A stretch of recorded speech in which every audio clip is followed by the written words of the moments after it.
following show contains adult content. It's not our intent to offend anyone, but we want to inform you that if you are a child under the age of 18 or get offended easily, this next show may not be for you.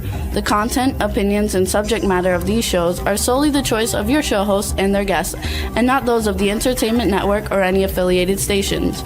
Any comments or inquiries should be directed to those show hosts. Thank you for listening.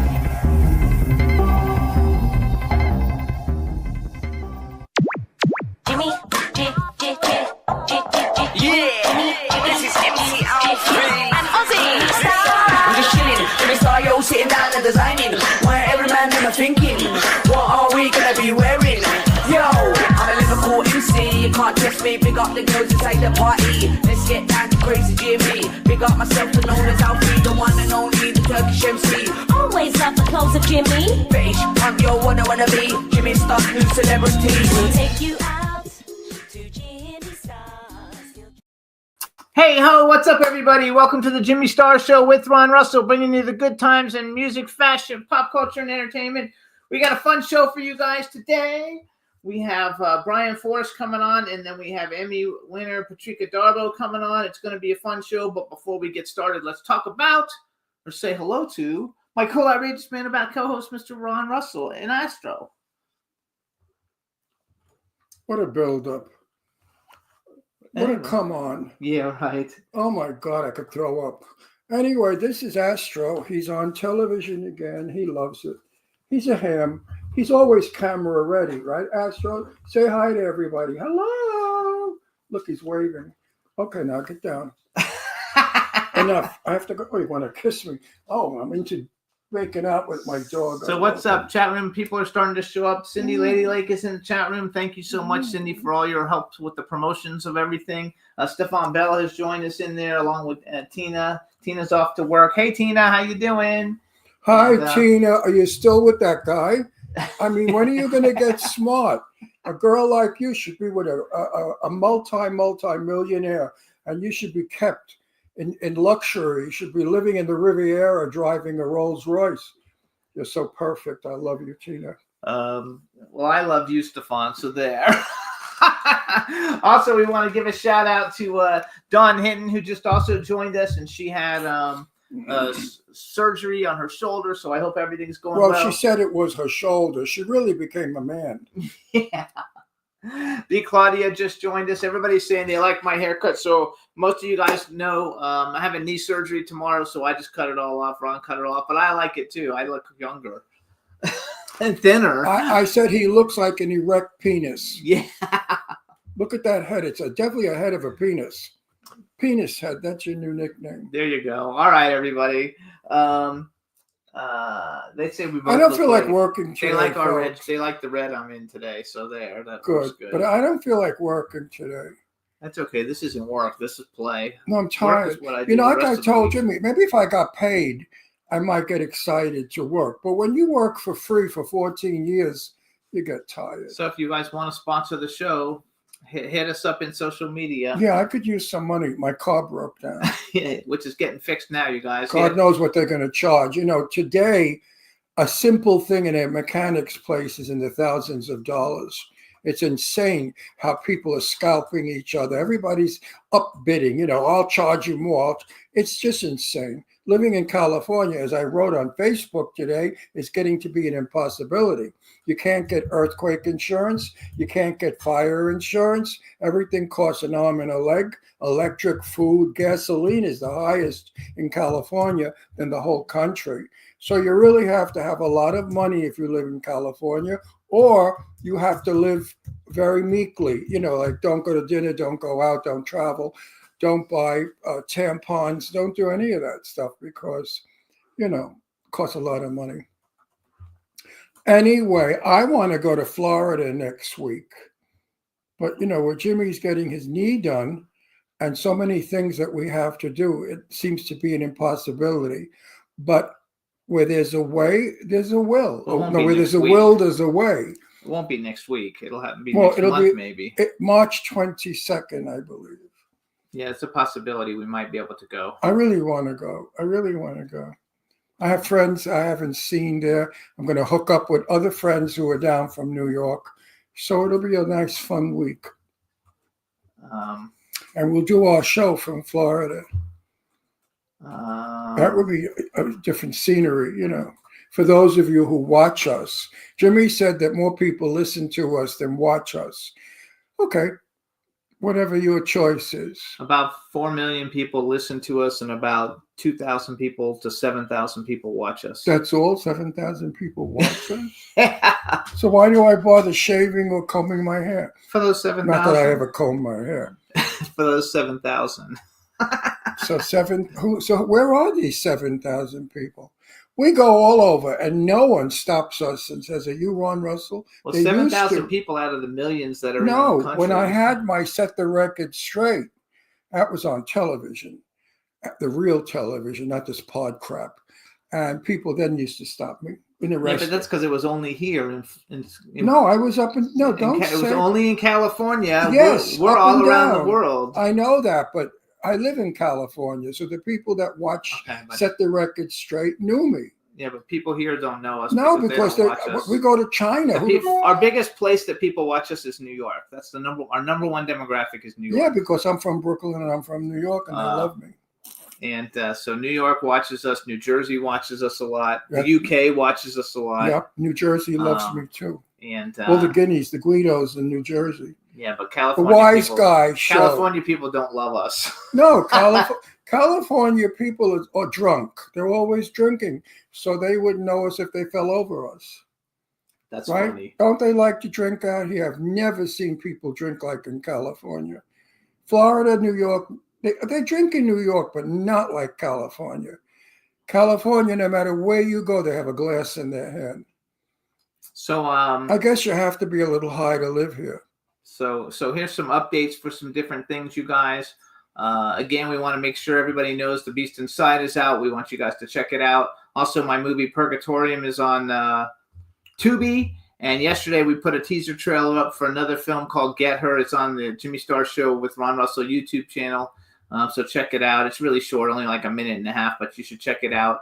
And that's Am a I film in that'll- Get Me? No, you're not in that one. And that movie will be coming out sometime soon. Oh my gosh, I'm sorry, you guys. I I gotta turn missed this one. off. I missed the movie. Actually, talk for a second. talk for a second. Yeah, that's the hospital calling me. I could talk. For. Hello. That's his hospital calling. Tomorrow, I have to get up at 4:00 in the morning. I think earlier, maybe, and drive to the Redlands because Jimmy has had 3 surgeries. This is Jimmy's 3rd surgery. The first knee they put in was a half a kneecap, and it was crooked. It didn't work. So then he had a second operation, and they put a kneecap in too big. So now they have to take that one out, scrape all of the scar tissue, and put the proper knee in so he can walk correctly. Hopefully this surgery will make it. But they said this is a very, very painful surgery because it's the 3rd one. So, I'm a little apprehensive of what's going to be with this surgery. I find that most people who have their knees replaced, it's a crapshoot. Some have great success and walk beautifully, and some have difficulty. So it's all according to the doctor and how you heal, and if you go to therapy. So Jimmy's pretty good with all of that. And I think the 3rd one will be a success. So everybody get in his corner and root for him, okay? That the 3rd surgery will be a success and Jimmy will walk like he used to walk before his knee went. Sorry about that, everybody. And they called for my time, and they have changed it. So my surgery is at 1, so I don't have to be there till 11. Oh, so I don't have So we don't have to get up at 4 in the morning. Oh, good. That's such a, that's such a nice thing because 4 in the morning, it's That night. wrecks him too, because he's got to take me and go with me. Right, it's nighttime, and I hate driving in the nighttime when it's really morning. Yes, so we don't have to leave until like 9:30 or 10 in the morning. Right, because when I'm on a movie, sometimes I have to get up at 5:00 in the morning to get to makeup and hair or whatever they're going to do. Oh my God, that's wardrobe. So you're It's up, so terrible. you're up at like 5:00 and you're driving to LA or wherever you're going to film. So Anyway, I I'm like happy. I like to sleep till 10:00 every day. I'm happy. It just means that I won't be No. out of it because it's a 4 or 5 hour surgery, so I won't be done with surgery till 5 or 6 at night. Right. But anyway, so that's where we're at, you guys. And I was going to say something else, but I forgot what. But more people have joined us in the chat room. Hey, everybody in the chat room. And thanks for all the prayers and the well wishes. And they're saying that the worst part about having your surgery at a later time is the fact that you can't eat anything after midnight. So that's even like longer. So I don't get to eat anything for like. So you lose a few You know, pounds. 30. Yeah, I can lose some weight, you guys. I'm still trying to lose a little bit more. Since my last surgery, I've lost like 15 pounds, and since my first surgery, I've lost 24 pounds. He was fat, I guess. I was fat, like when I first I met him. don't remember him being fat. I remember him being hulky. You know, he was bulky, but never fat. No, not like a muscle-bound I person. know, I'm never that. No, don't get over yourself, baby. Not muscular, just hulky, bulky, Yes. like a big like a hamster. Bulky. All right. A So, hamster's bulky. hamsters are not bulky. I wish I had. Hamsters are rat, like a No, rat. they're not rats, hamsters. They're cute. I used to have one. Of course you did. I know what you did with it too. No, I didn't. I'm not. No, that's gerbils that they used to do that Oh, with. gerbils? Gerbils did that, not rats. That was Richard Gere and the gerbil, which I don't think that's a That real was story. bullshit. That was all. That's not a That real was all story. some screwball. You know, the media puts out such garbage. Don't believe the media, folks. I mean, they just make press. They wake up on Monday and they say, "Okay, what can we lie about to make people read us and listen to us?" And then they create a lie. And then people think it's the truth. I mean, it's just nonsense. Believe what happens, but don't believe what they say can happen because they don't know the future and they don't know their asses from their elbows. So forget it. I'm done with the media. So I want everybody to check out Dark Frights magazine. Go to darkfrights.com. And I turned my ringer off because I had to leave it on because I knew they were going to call. So Dark Frights mag, you guys, and I guess we can bring on our first guest. What do you think? Ready? We have to bring on our first guest. Yes, that's what we are. We're a show. We bring on our guests. So that's what we Well, do. do you have anything else you want to talk about before you have like another Just minute? how magnificent I am and how beautiful I am and how intelligent I am and how funny I am and how wonderful I am and how terrific I am and also how modest I am. So B said she had a hamster named Sebastian. They love the Who, name. B? Yeah, she And then had she one. killed it and ate it. And no, she didn't kill it and eat it. You ate the hamster? They love the B? name Sebastian, and then they said the hamster would have red glasses like me. Oh, okay.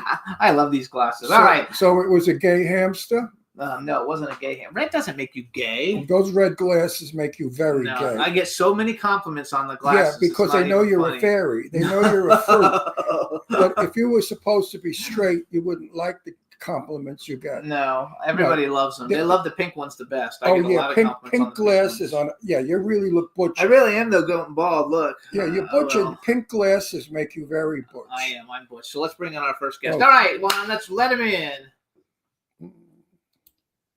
Hey, Brian, how you doing? Good. How you guys doing? Good. I wanted to make sure I could hear you. Make sure you speak up, just because we want to make sure we can hear you. And now I'm going to introduce you now that we can hear you. So, you guys, now we want to welcome to the Jimmy Star Show with Ron Russell. And this dude has a lot of titles, you guys. Actor, producer, stuntman, stunt coordinator, comedian, blacksmith, voiceover artist, and puppeteer, Brian Forrest. Hello and welcome to the show. Did I miss anything? I was going to say, when you're an actor in Hollywood and you bounce when you walk and you're always hungry, you can't be a waiter. So I've just kind of adopted any hat they'll let me wear in the industry. So There if you go. name it on a film set, I've probably done it.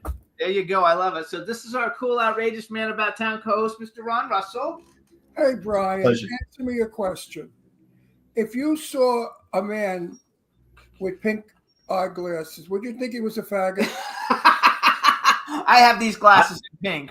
I am gay too. I was going to say, I think it takes a real man to wear pink. And I think as long as it accentuates your skin tone or says a little something about your personality, or if you're just trying to catch people's attention and make a statement, I think anybody can wear anything. My favorite color. I wear it all everywhere. I have every color of pink polo shirt that's ever been made. Jimmy's just a fairy that loves pink. Yeah.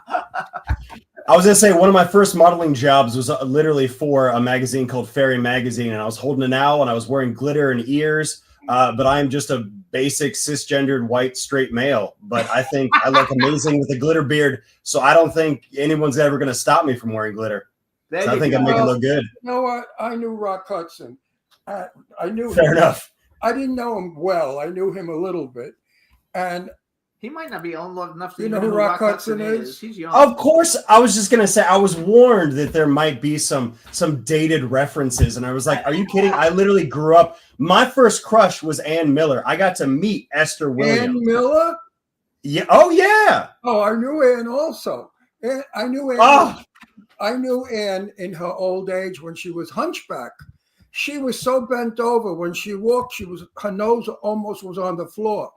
And I was in a Chinese restaurant in Beverly Hills, and Ann came in. And of course, on my way out, I stopped at her table.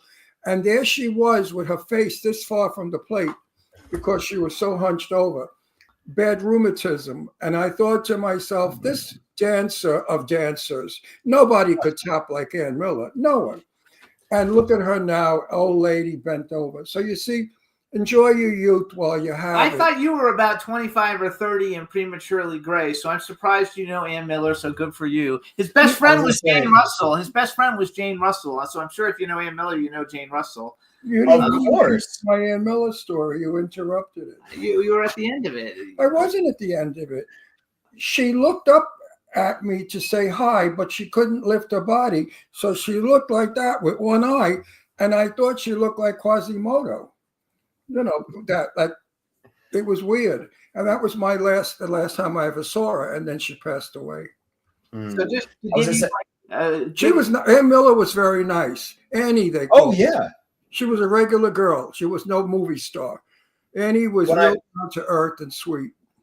When I got to meet Esther Williams, I actually asked her about Ann Miller, saying that, I was a big fan of Esther's work and everything. And I said, but, that's who my first love was Ann Miller. And she goes, I met Ann Miller a couple times at the studio functions. And she goes, and I was like, oh, what did you talk about? And she goes, well, I walked right up to her and said, Ann, you do a lot of amazing things. But if you ever get in a pool, I'll break your fucking legs. And I was like, what? And she goes, because Ann could do anything. So she's like, Esther was like, I've got one thing. I'm a swimmer. And if Ann gets in the pool, I'm done. My career's over.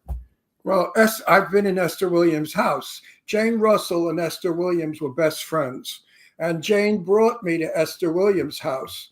And I said to Esther, will you come on my TV show, which is called Set the Record Straight?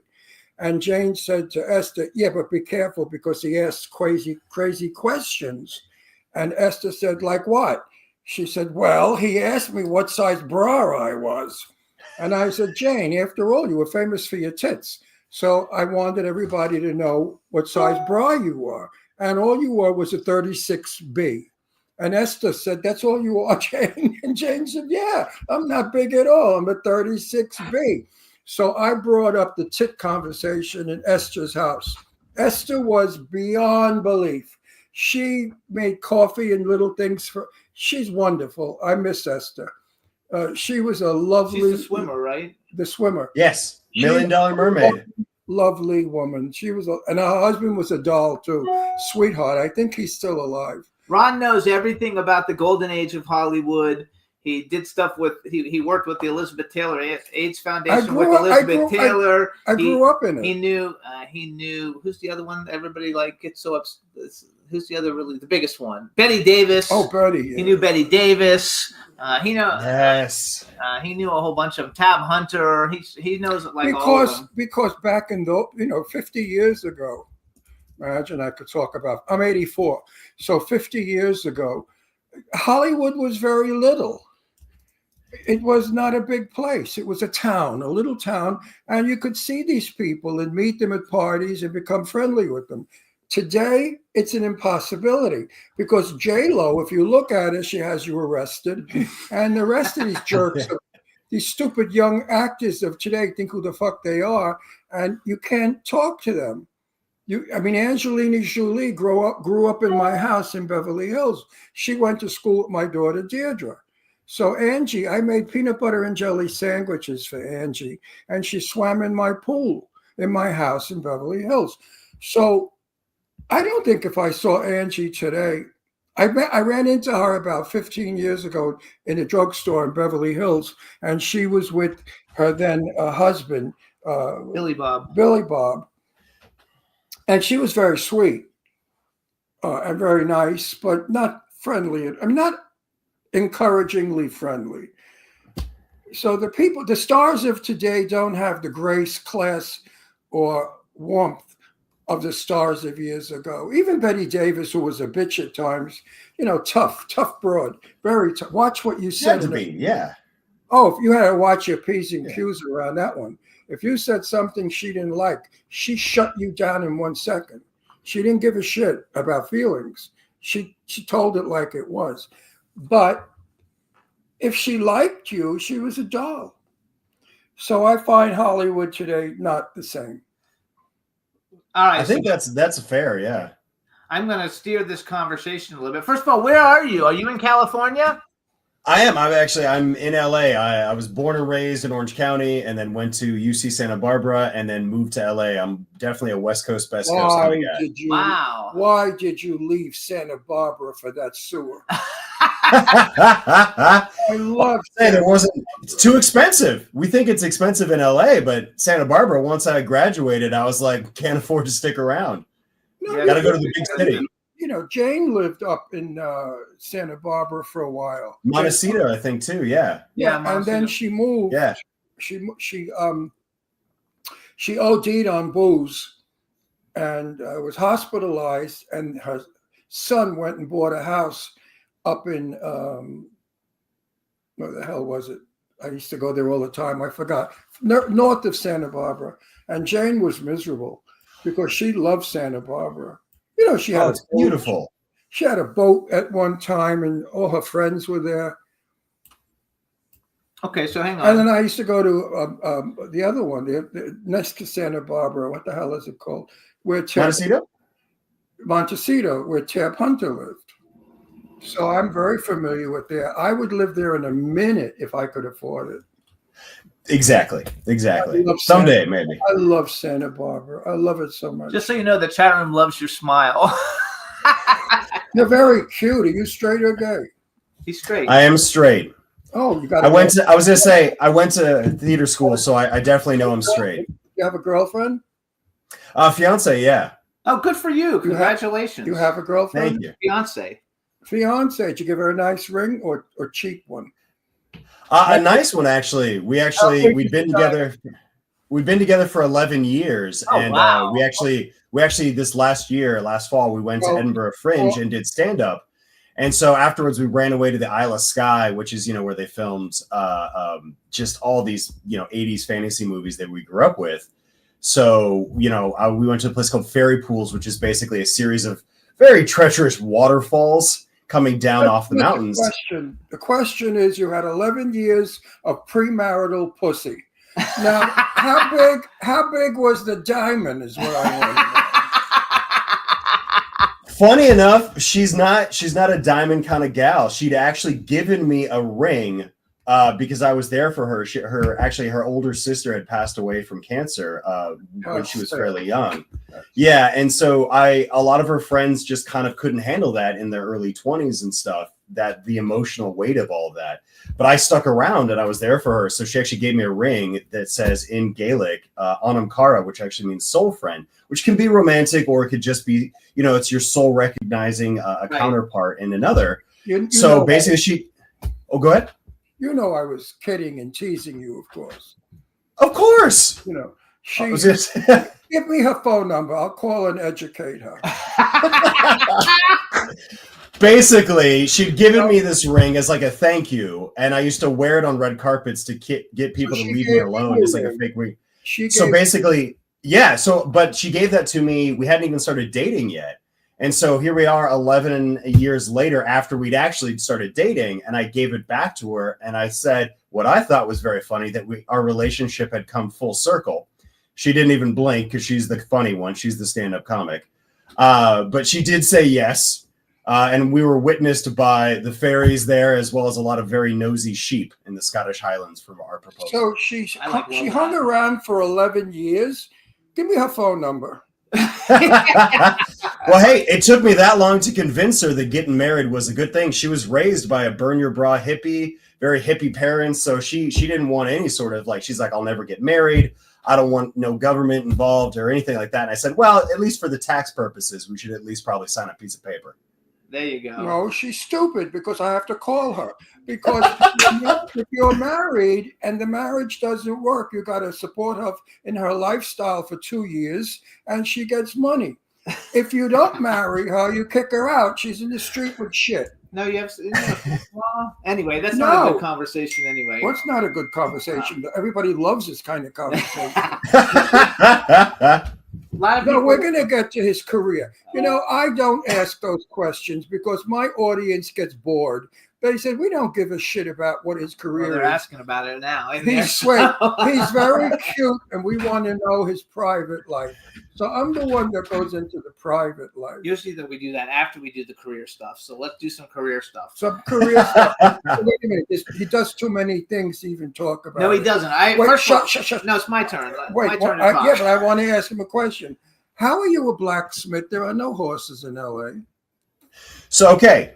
I was going to say, I think this is a question from both of you because this is quasi-career. This is something that I want to know about the black, because you're our first blacksmith. 17 years, we've never had anybody who's a blacksmith, especially anybody who's been a blacksmith on some of the biggest things in Hollywood that you can be in. So yeah, we'll keep it interesting. We'll keep the historical stuff short, but basically, a blacksmith just means that you heat up metal, you hit it with a hammer, and you make something out of it. So people that work with horses, those are called farriers. So they're specifically making horseshoes, working in the Old West. You know, Knott's Berry Farm, I think they still have some. That was the first ones growing up in Orange County that I remember ever seeing. But what I actually do as far as blacksmithing is concerned is medieval arms and armor, meaning, you know, suits of armor and then weapons, so swords, axes, and things for the entertainment industry. So when I first moved to LA, like I said, I didn't want to be a waiter. So I was like, I got to get a day job and I'd like it to be something in the industry. And I actually grew up working in industrial machine shops, so working in my dad's shop. So I found this place that makes all the swords and stuff. And since I also do stunt work, I was like, great, I want some of these swords. And I said, hey, are you hiring? And they said, I don't know, actor, we don't really want your kind around here. You're accident prone. And I said, well, I actually know how to use all these things growing up around here. And I'm also real good at sweeping the floor. And so they went, all right, we'll give you a chance. Maybe we'll give you a call. And literally 8 days later, they said, hey, what are you doing for the next 2 weeks? And I said, nothing. They said, great, bring a sleeping bag. We got to make 2 sets of horse armor in 8 days for some big award show. And so they're like, if you survive this, you have a job here. And it was awful. It was awful. I almost lost a finger, almost lost a toe. But like I survived. And then I've been working off and on there for 13 and a half years now. Anytime things get slow, I go and I work on Marvel movies or Star Wars projects and all kinds of weird stuff. That's my go-to day job instead of bartending or working at Starbucks or anything. I love it. So I have a question. Wait. I have a question. Yeah. So We fight all the time over questions. do you also play a blacksmith? Because like I think some of the stuff I have. I wrote that you played a blacksmith in Babylon. Is that right? I was gonna say not for I helped Tony. Basically, the owner of the shop I work at is Tony Swatton. He's literally been doing this since before I was born, and he's made stuff he made the Hook and Hook. He made Blade's sword for all the Blade movies. The first Thor's hammer. He worked on that. He made the Infinity Gauntlet, the real metal one, not the CGI one. So I worked on Babylon, but then I played a blacksmith in like shows like Mythic Quest on Apple TV and stuff like that, where they're like, hey, we want to do this for real. And then actually Tony and I got to go to set and work with Bryce Dallas Howard for an episode of The Mandalorian / like Book of Boba Fett, because their character there, the armorer, Emily Swallow, who's just amazing. Since she's now a friend of the Forge, and we hang out and we all blacksmith together. Because she's like, well, if I'm playing a blacksmith, I got to learn how to do it. So we actually got to go to set on their, $500 million soundstage with, the big volume they have there and actually do live blacksmithing. And they were not happy to see us. The TD was like, what is that? And I said, oh, that's a 50 gallon propane tank. He's like, so that's a bomb. And I went, I mean, kind of. And he's like, what do you have in that box? I was like, oh, it's just a bunch of different types of like corrosive acid. And he's like, what about that bag? And I was like, oh, it's just full of metal dust. And he goes, that is $500 million worth of electronics. I don't want to why are you here? And he tried to kick us out. And Bryce had to be like, no, they're supposed to be here. And we weren't allowed in the actual volume. They brought some of those floating panel screens over to us so we could set it up. and actually do like inserts on the show. There's a scene, not to give anything away, there's a scene where they take a spear and they turn it into chainmail. And if you notice, there's like some like close-up shots of that process. So that's actually real. And we actually got to do that on set. So you're great crafty. You're a blacksmith on the Book of Boba Fett. We actually have Daniel Logan coming on, who was Boba Fett in the original Star Wars movies. Yes. Then you were also a blacksmith on Black Adam with Dwayne Johnson, Pierce Brosnan, Aldous Hodge, and Henry Winkler. And also for Babylon with Gene Smart, Margot Robbie, Flea, Eric Roberts, Olivia Wilde, Kai Garber, Patrick Fugit, and Brad Pitt. I mean, those are like the biggest movies like on the fucking planet, though. So I think, it's a very cool thing that you got to do. Well, it's a funny thing. People always see that resume. And like, I've also worked on stuff for every Disneyland park on the planet that is in the parks that you can go see. And people go, what's it like to work on these Marvel movies and stuff like that? And I go, like any art department person, I don't know, because I was literally in a warehouse in Burbank. And then some little art PA comes, picks it up and takes it to set. And we go, okay, on to the next. So I didn't get to go. So I didn't actually get to go on set, but we got to play with all this stuff beforehand. You also, though, because you did a lot of reality TV stuff as a blacksmith, right? I have, yeah. I was gonna say I do a lot of hosting stuff as well. So we've done a lot of different like shows where we're like, hey, what would it take to actually blacksmith these things from either like animated series or from like, Batman or like James Bond and stuff like that. So we've actually done shows where like, here's what it would actually take to make those things. And then we do one of my favorites, being a stuntman and a stunt coordinator, is we test them. So we've literally bought like $500 cars and then brought them in like some sort of Street Fighter level. And we've taken these swords from like Game of Thrones that we forged for real. And then we just destroy the car with them, like stabbing through windshields and things, just to be like, how effective are they? And people are like, yes, for science. And we go, yes, for science. That's why we do this. Okay, so go back to stunt. So you have stunt coordinator and stunt man. Tell everybody the difference between the two. I so know basically. Yeah. I mean, I never thought you didn't, Jimmy. Don't worry. Yeah. So yeah, a stunt performer, stunt man, but nowadays it's anyone can be a stunt performer. Is basically the person on camera falling out of the building, getting lit on fire, falling off a horse, sword fighting, what have you. And then the stunt coordinator, just like any kind of department head, is in charge of basically coordinating that action to make sure it is done safely, but then also to make sure all the action is done in support of the story. I hate action for the sake of action. I've definitely worked with directors where they're like, it'd be great if he does a backflip. And I'm like, he's in a cafe, he's on a date. Why would he do a backflip? Like, so a lot of that my acting training and kind of, coming from the theater as well, for my whole life, to really support, we want to make sure the action is actually supporting the story, because then it makes people care. A lot of times I've fallen asleep during action movies. That's his problem. Was it wrong? He hates it when, like, especially in horror movies, when people just get killed, but you don't even give a shit about them. So who cares? Yes. They don't Thank you. There's no character. Yeah. No character development. Now, I'm going to drop another name. I knew Burt Reynolds pretty well, right, Jimmy? Yes. Burt and I were like, I would say we were friends. And one time at lunch, I said to him, listen, Burt, when you were doing stunts, did you ever hurt yourself? He looked at me. He said, I don't have a fucking bone in my body that's not broken. And then he started to tell me his injuries, neck, shoulder, hip, knee, ankle, head. I thought, Jesus Christ. Oh, yeah. He said he almost died one time on a movie. Yeah, really, because he was badly hurt. Technology's really improved, yeah. Let's speed forward. And Burt is old. Now, Burt is like 80 or whatever. And I went up to Jupiter to see him. And he wasn't good. That's in Florida. In Florida. He wasn't in good shape. I mean, he was in such pain. His entire body hurt always. And he said, it's because of the stunts. I said, really, Burt, you're paying for all that work now in your old age? He said, yep. He said, Ron, I can't move half of my body.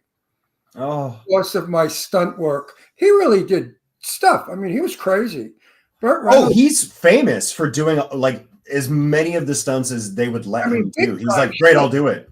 not just falling down. I mean, big time stuff. He did driving. He did driving ones. He, I think a couple times he went through walls in fights and stuff. Yeah. Everything. So to finalize the Burt Reynolds conversation, he was everybody's friend. He was a pal. He was a dreamboat. I love Burt a lot. We all did. And sorry he's gone. But Burt Reynolds, people out there, he was a regular Joe. He was not a movie star. He was I very. love that. I was gonna say, yeah, safety is definitely the technology. When I first started in stunts, I came to LA in 2000, end of 2009, and there was still, most stunt coordinators were from the cowboy scene. Everyone comes through stunts through different things, whether you were like some sort of like motorcycle rider or a figure skater or a circus performer. I came from like the theater, like sword fighting Shakespeare, and then like the Western. So like what we call like cowboy stunts, riding horses, stuff like that. So a lot of the people that I worked with were those guys that, their heyday of the 70s, and they were all about like, you don't need a pad. And they'd call people names if they wanted a pad and stuff like that. And it was very much like, oh, did you break your arm? We'll do 2 more takes, then we'll get a PA to drop you off at the hospital.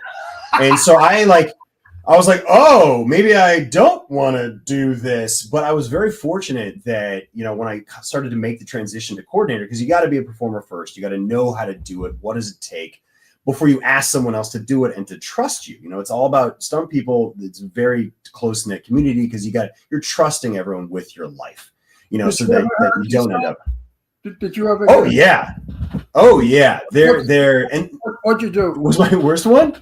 I will say to a disclaimer here is that things are much better. And my mentor was this wonderful stunt coordinator woman who now is one of the leading agency coordinators named Jessica Aaron Bennett. And her whole thing was like, you look at these movie stars and they can't move. All these stuntmen are, they turn 50 and they're like, my body don't work no more. And you're like, well, that's not great. So she's like, there's never a 0% chance of injury. She's like, it's going to happen, but we got to do the work. We got to embrace technology, do the research to make sure the injuries are minimized, the risk of injury is minimized. However, I have done creature, things where actors just full on punch you right in the skull, or, where you're doing a big fight and somebody misjudges and they almost cave in your skull with like an actual war hammer. I've literally done horse falls where they're like, hey, there's not enough time. And I go, well, I haven't worked with the horse. And they're like, no, the horse knows what they're doing. And I'm like, all right. And I, come in a full gallop. I've literally come in a full gallop in full armor with a shield and a big old sword. And a guy jumps out with an axe and he's supposed to hit me and knock me off the horse. Fine. But as soon as he jumps out and he goes, the horse goes, no thanks, rears up and just throws me into a tree. Oh, wow. And I'm just like, okay, normal Tuesday. That's great. But the funny thing is that a lot of these, what you would think are dangerous stunts being set on fire. A lot of our underwater, I've done a lot of underwater work where I've literally been like gorilla duct tape around my wrist, my ankles, my mouth, and just turned upside down in a fully blacked out pool and just shoved underwater. Oh yeah. So you definitely got to find a little namaste moment there to slow your heart rate down so you can stay underwater as long as possible. But things like that, honestly, those aren't the stunts that worry me. You always do your due diligence. You always got to make sure everything's safe. You trust the safety team, the stunt team, stuff like that. But even some of the smallest things, I literally did a commercial as an actor where I'm talking about this like video game and I'm just like walking and talking. And basically there's these 2 guys who are supposed to be like shadow boxing and they didn't even have a coordinator. So the first day he's like, don't touch each other. Don't freaking touch each other. There's no stunt coordinator. And they're like, yeah, no worries. And I was just like walk and talk. And I walk between him and this like 6'5", like ultra heavyweight guy just full on punches me in the side of the head. And I'm like the host. Did they hit you? Oh yeah, just And he's the host of the commercial, so you're not supposed to touch anybody. I'm not supposed. I'm literally like I'm wearing like a suit. I'm just like hello, blah blah blah, and this guy just like punches me and knocks me down, and I pop up, and I'm like looked at him, and he goes, "Sorry," and I'm like, "What?" And then they're like, "Hey, do you want to like take a minute, and then we'll get back to filming?" And I'm like, "Oh my god!" So it's funny enough. You always kind of be on your toes, as you both know. A film set is an inherently dangerous place. There's a lot of gear. There's a lot of things going on. So it is like when I stunt coordinate, I always, in my safety meeting speech, I always say, please, safety is everybody's job. Help me help you, send you home in the same condition, if not better, that you arrived in. We've had Well, we've had a lot of stunt coordinators on, and we've had a lot of stunt actors on. Right. More actors than coordinators, but we know a lot of them. I don't know if you know who Kane Hodder is, a stunt coordinator, and he's Yes. a friend of mine, and I know all the horror people in horror. I was just gonna say, I know him through the horror. Yeah, the horror world. I know Yeah. all the horror. So I have. Oh, go ahead. I said I could do a stunt in a movie I was in, and I played a mafia guy, and this gigantic rat the size of a Volkswagen was supposed to come and grab me and throw me across the room and rip my arm off, I believe, tear my Yeah, your arm arm. off. And Classic. I began to do it, and suddenly someone runs on the set and said, "Hold it, Ron, how old are you?" At the time, I was like maybe 80, 81, I think. 81. And he said, "You can't do this. We don't have a stunt person on board. So what are we going to do?" It's the end of the movie. It's What literally they- the culmination. What they did was, so that I wouldn't be injured, they said that my character went down in the basement and the rat ripped my arm off in the basement. So now you see the rat coming up from the basement with my arm in it, and you identify it by my wristwatch. So I was grateful, because I thought, Jesus, if they're going to be throwing me around like that, I could bust a hip. So you see, they do protect you, but they Oh should- no, things have gotten a lot better. They should have. Oh had- yeah. It also depends on the budget, I think. Too. Well, you should have been on the set. You could have been my double, not with a beard, but you know. Okay, so here I want to go switch the topic. We're going to talk about your Jason Voorhees stuff in a minute, but I want to talk about one other thing because I want to understand like what it is. So I'm very familiar with Ultraman. You have a lot of Ultraman stuff on your IMDb, but are you actually Ultraman? Like, because I don't know what Ultraman Victory. I haven't seen any Ultraman things in a long Who time. the hell is Ultraman? Just wait a second. Like, people know. Every time I go to Walmart, I see Ultraman like action figures. Are you actually Okay, yes. Ultraman? So basically, the Ultraman you're seeing now is basically Netflix. I believe it was Netflix bought the rights to create new stuff. But so basically, the creator of Ultraman was approached in the late 80s, early 90s to basically say, hey, we want to Americanize this. And he said, no.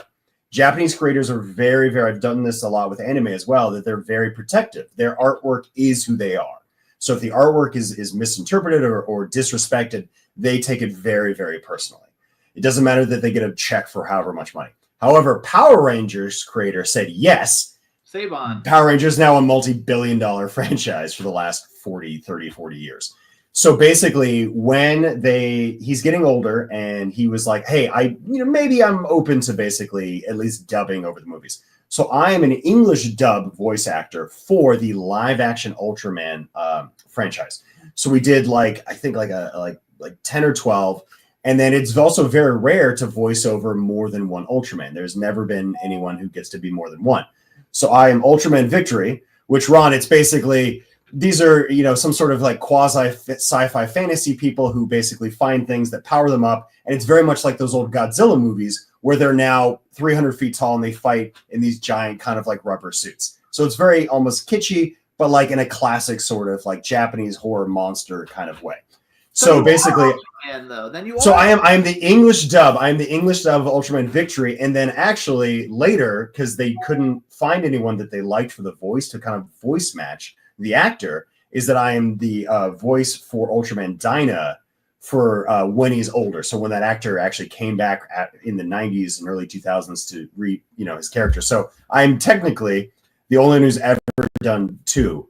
But yeah, no, that was just in a studio. I actually recently got to stunt coordinate a movie whose inspiration was Ultraman. So it's really great because I got to be on set and stunt coordinate like big monster fights and like crush a city and stuff like that. I love it. I'm going to get the Ultraman action figure. I collect action figures of anybody who's been on the show, and we've had everybody, has action figures. So I have an extensive action figure collection, and we've had a bunch of Power Rangers people on the show. I love the Power Rangers.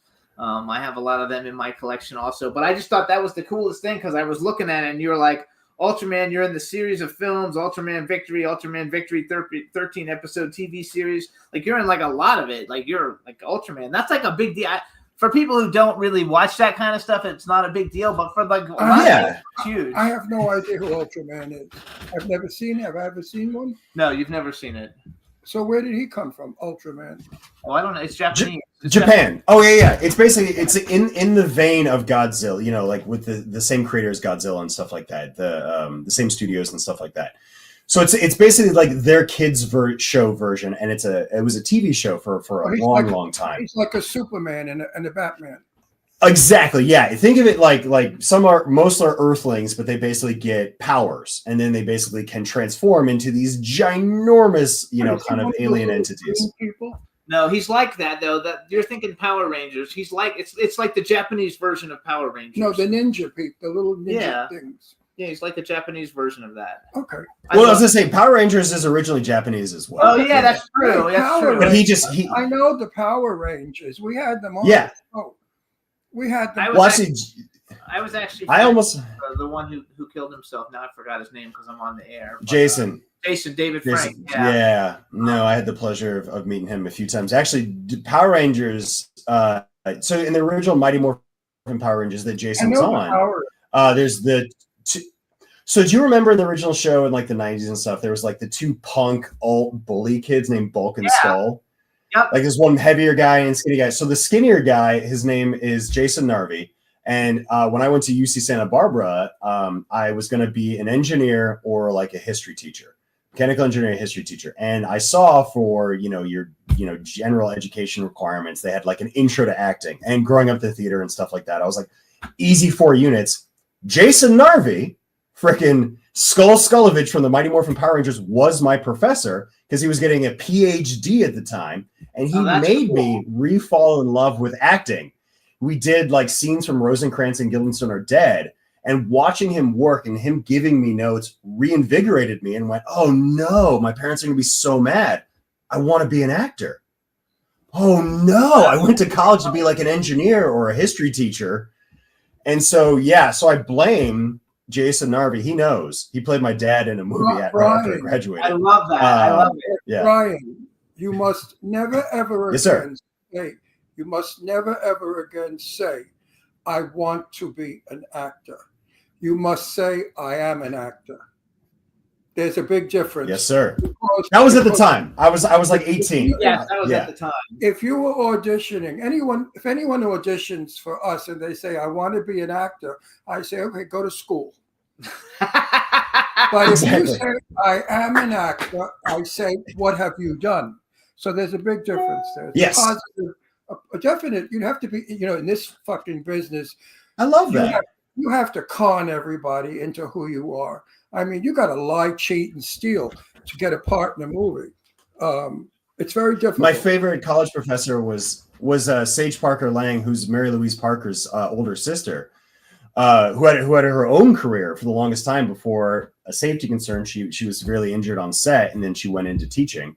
And so she said, you are your brand. As an actor, you are in marketing. You're your brand. If you don't believe in the product, why would anybody else believe in it? And she actually brought in April Webster.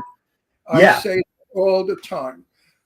Some people, here's what I say. If I were a plumber and I talked about a clogged toilet, you wouldn't get upset about it. You just listen. But if I'm an actor and I talk about a movie I'm in, you get upset. You get jealous, you get envious, you get nasty, or you just tune me out. I don't like people that tune me out. I'm an actor. That's my craft. So I talk about my job just like you talk about your job as a waiter or a plumber. Only thing is, actors are very, very envied. Everybody wants to be famous. Everybody wants to sign autographs. Everybody wants to be an actor. So being an actor, you have to keep your mouth shut. And then they think you're stuck up or dull because you don't talk about yourself. Well, how can I talk about myself when you think I'm conceited or who the hell I am? It's difficult.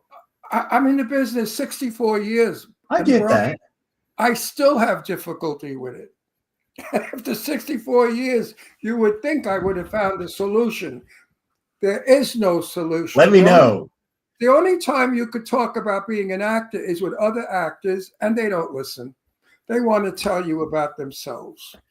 So it's a difficult. I do like being on set though, because I feel like being on set when everyone's working, I feel like that is a great time. And having worked in so many different departments, I'm in this weird kind of place where I am accepted by art department. I am accepted, by stunts, acting, stuff like that. So even if I'm working like just as an actor and I'm dealing with, they're suiting me up in armor. I literally did a commercial last year where I was wearing armor and the costumers were like, hey, forgive us. It's going to take us a minute. We haven't done a lot of work in armor. And I go, if you don't mind. And that's the thing, you got to approach it respectfully. You got to stay in your lane. You don't want to step on anyone's toes and just go, hey, if you don't mind, I can help. I am actually a professional armorer. Armor as in with armor, not as in like the PPE firearms. Yeah. I have 6 movies coming up this year. I heard, yeah. And the whole, a lot of movies are coming in now because now the money's loosening up. We're getting funded. And yes, I sometimes have to hold back from saying it because I sound conceited or like I'm bragging. But no, this is what I fucking do. See, I feel like for people though, is that what a lot of people don't understand is that like when people talk about, coming from that conservatory BFA program at UCSB, obviously I knew all the upperclassmen. So when they went off to New York or LA and they're talking about all these things, it made me excited. And I think I had really good mentors and a really good community that kind of instilled in me is that when I see people working, I get excited because that means there is work to go and get. I don't, I try never to be, it doesn't, of course it always happens. Like you said, you get jealous. Oh, I know, but that's the kind of thing that I work a lot actually with film schools, teaching them how to work with stunt departments and stuff like that, of how to be safe about things and, instill in the next generation of filmmakers. And they always go like, do you ever get jealous? Like you're here working with us and I know for a fact you have a friend that just went off to work on this Marvel movie. And I go, no, there's no way. Like, how do I know that it was me instead of them? Like the only reason I didn't get the part is because they got the part. It's like, I want to be excited for my friends. My community is whoever is going to be supportive, whoever is making art, whoever is just being a supportive person. So I've had friends reach out to me. You're very unusual, actually. Yeah, and you know what? But I would like to become the usual. So I think the only way you can put, get good around you is to put good out there, and hopefully that comes back to you. I love it. So now we're gonna. Jimmy wants to change the subject. Yeah, we have to change the subject because I don't want to run out of time and not talk about all the different fair. things I want to talk about. So now one of your things, and this will be happy for all our horror movie fans. You're in the Never Hike Alone series. I don't know. I think there's 2 of them and a third one coming out, and you play Jason Voorhees. There's 3, and then basically because they were always made as an anthology, the creator Vincent DeSanti is actually like kind of recuts them, adds in more footage that they shoot, and then he's now actually embarking on that I'm not involved with, kind of a new series, kind of based on his own original series. And it was really great being on that. I actually met Vinny working on this like indie sci-fi movie. And it was in the snow and it was awful. But basically, I was stunt coordinating and then I was also stunt doubling in it. And so he was like, hey, you don't seem to panic when things are going crazy. You don't mind being at crazy high altitudes and freezing to death. I'm developing these movies. Do you want to be a part of them? And I was like, maybe. And he wanted me to stunt coordinate. And I was really busy at the time. And I was like, oh man, to stunt coordinate features, like that's kind of your life. And I was doing all these different things, wearing too many hats. But basically I was like, okay, how about I connect you with this? Ended up being my mentor, Jessica Aaron Bennett, to stunt coordinate all these movies. And then literally as soon as she got the job, she was like, hey, so he wants to be Jason.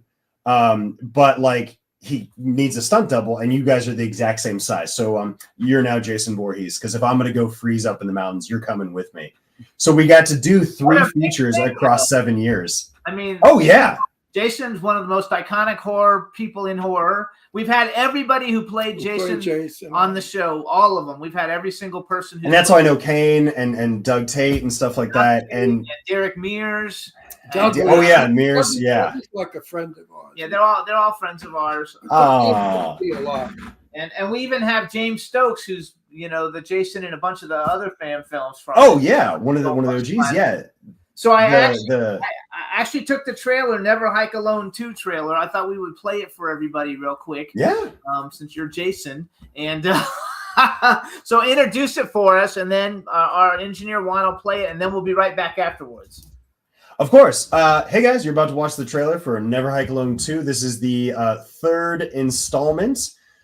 In it, we had a lot of fun making it, and there's a lot of blood. Be warned. And we've had Tom Matthews on the show too. Oh yeah, we'll talk about Tom in a second. Yeah. Take it away, Juan.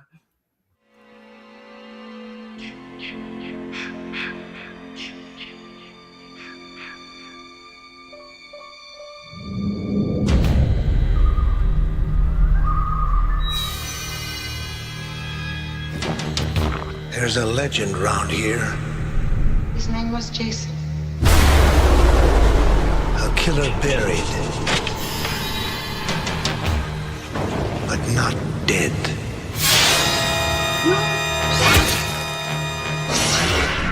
A curse on Crystal Lake. It's got a death curse. They're all dead. They're all dead. Legend has it that Friday the 13th, Jason saw his mother beheaded that night. They say he died as a boy.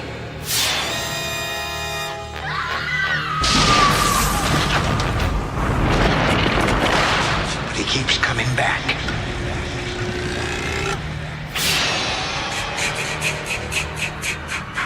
You have seen him and lived.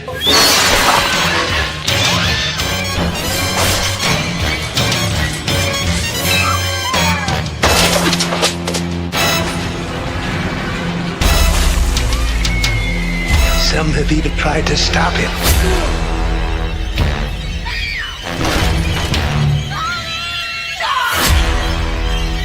This is between me and Jason. No one can. Wherever the red dot goes, you bang. You bang.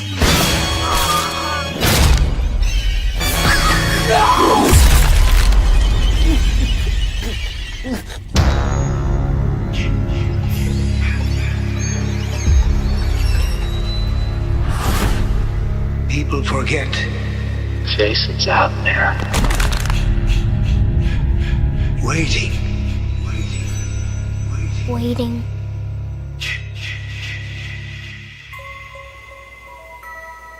Waiting for what? To pull me down with him.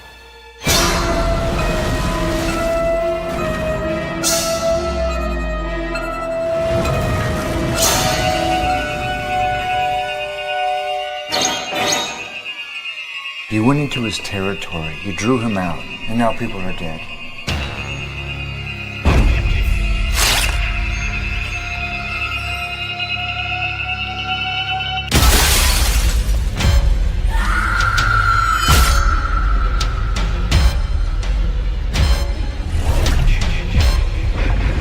Jason belongs in hell, and I'm gonna see he gets there.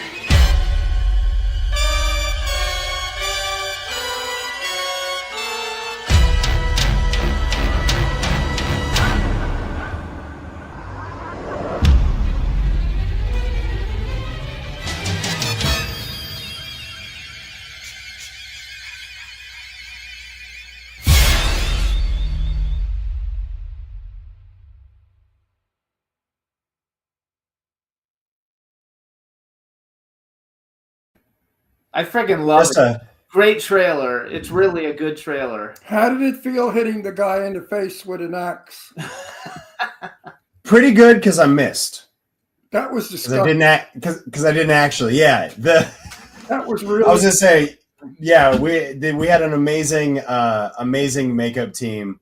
Whoa, They that was- made all those prosthetics and stuff, and yeah, so it was a lot of fun. What they don't tell you about though, and I actually talked to Doug Tate about this too, because he actually came in on the last one. Well, you actually in that trailer, you kind of see like a sheriff kind of shining a flashlight at the cabin. That's also me.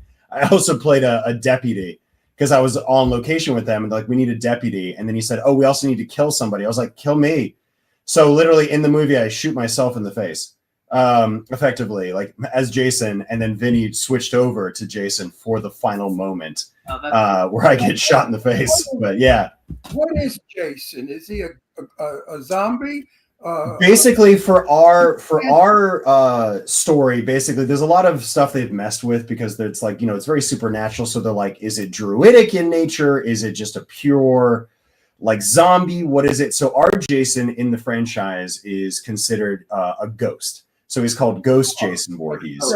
So in a ghost. Yeah. So the idea being, So he basically he's the not to give too much away, but basically you saw the mom's head, on an altar. Right. So basically all of his powers that as long as he still has that head, he's able to keep coming back. So that's why you can't kill him. And fun fact is that Pam in both Never Hike in the Snow and Never Hike Alone 2, so 2 of the movies, Pamela Voorhees is actually played by Lennon Hobson, who is my fiance.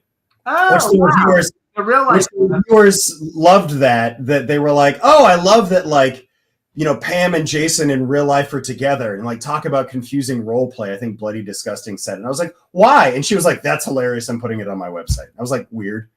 But basically being Jason, it's so iconic. I was very nervous because I was like, if we do this wrong. Jason is the most famous of them all, isn't he? Jason and Michael Myers. And the guy with the long fingernails. Yeah, Freddy Krueger, yeah.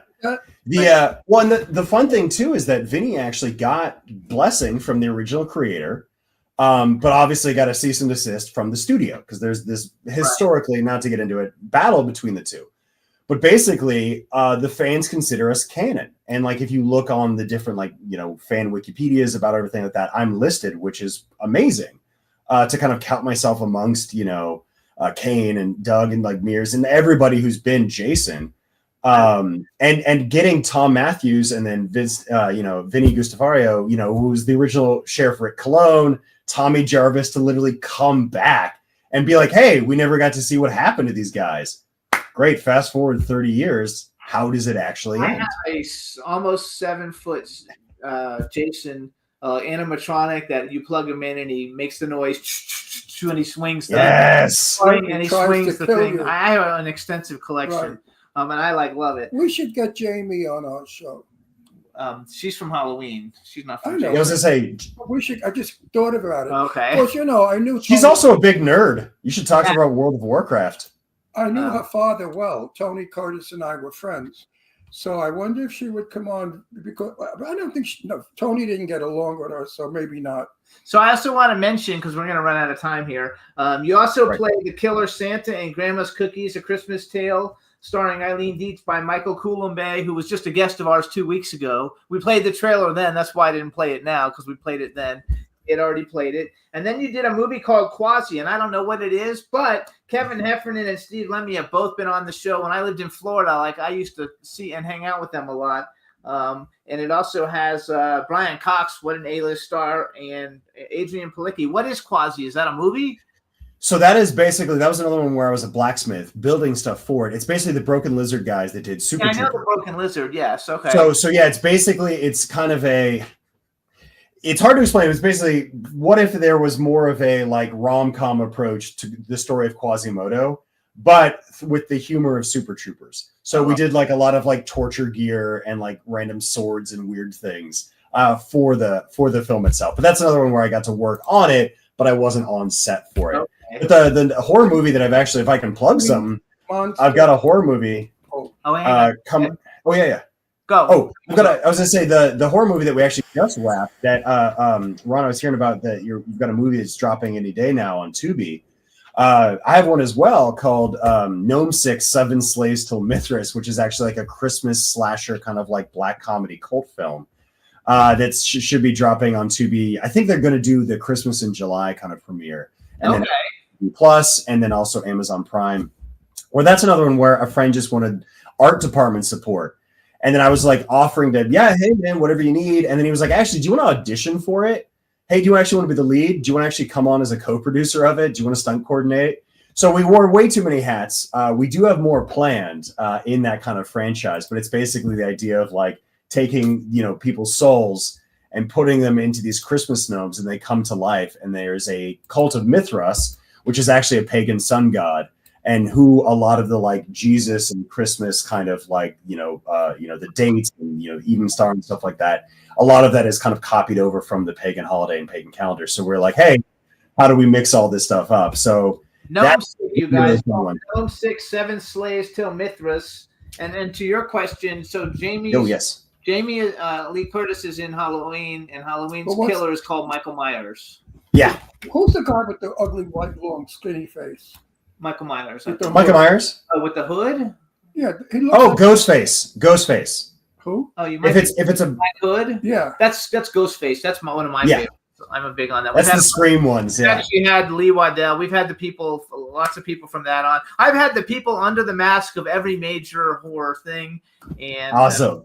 Because I'm a big horror fan, so it's like a lot of fun. But also, we want to tell everybody, as you can tell, I'm in horror movies, but I He never doesn't watch watch them. So I have no idea who these people are. I have never seen Halloween. I have never seen any of them. I can't. I sit there and I say to myself, this is sadistic shit. And it's ruining the minds of young people. And it's making a lot of people crazy. I have 5. Now you got people by putting people on fire and doing horrible things. And I think it's influenced by these movies. If it were up to myself, I would ban all horror movies. I think. Why do you like making them though? What kind of do you like them because they? What he gets offered? No, because I select my parts. My horror movies are not ever super bloody. They're very, very. He never gets blood on him, so nobody gets blood on me, and I don't die in them. Do you like it for the psychology of it? Because I feel like horror movies really drill down into character. I love the work. He just likes the work. I'm in a movie called. I'm having one. My third movie is O Negative. I play a gay vampire. The script is magnificent. It's not a comedy. My daughter finds out that I'm a vampire, and she also finds out I'm gay.